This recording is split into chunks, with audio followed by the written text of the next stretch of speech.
Thank you, Madam Chair. I want to thank our witnesses for being here and for their diligent work in developing the vaccine for COVID and for working with its distribution.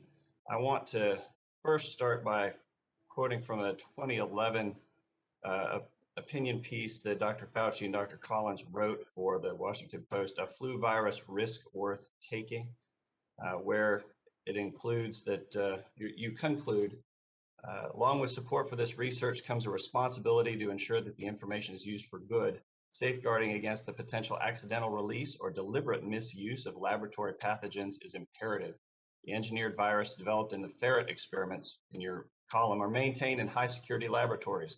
The scientists, journal editors, and funding agencies involved are working together to ensure that access to specific information that could be used to create dangerous pathogens is limited to those with an established and legitimate need to know. So when I'm looking at a letter that Congressman Mike Gallagher sent to you back in early May, says that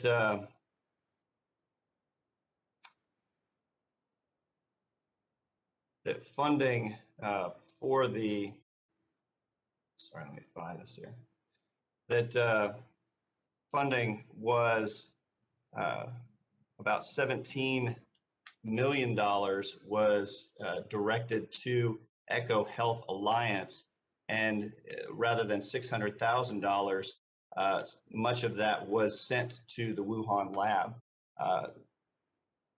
Can you account for the 17 million that was allocated to Echo Lab and speak to the disparity in the amounts that you're discussing, Dr. Fauci?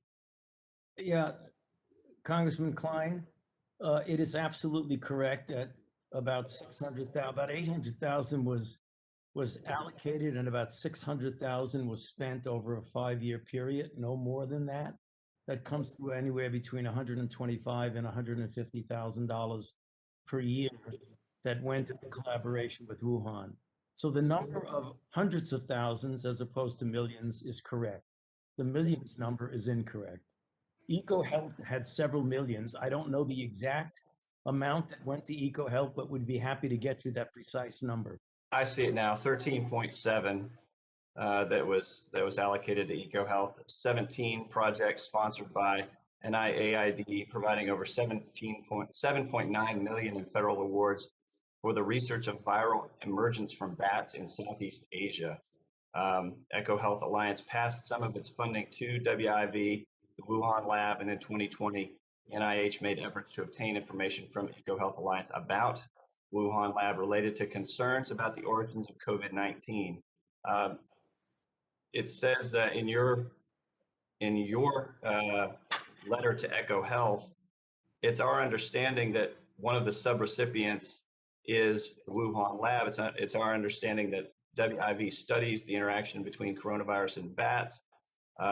And there are now allegations that the current crisis was precipitated by the release from WIV of the coronavirus responsible for COVID-19. Given these concerns, we're pursuing suspension of WIV from participation in federal programs. It's in the public interest that the NIH ensure that a subrecipient has taken all appropriate precautions to prevent the release of pathogens that it's studying. Would you say it's come to your conclusion that the Wuhan lab was not engaged in the safe, in ensuring the safety of its facility as you wrote back in 2011? Is that your conclusion?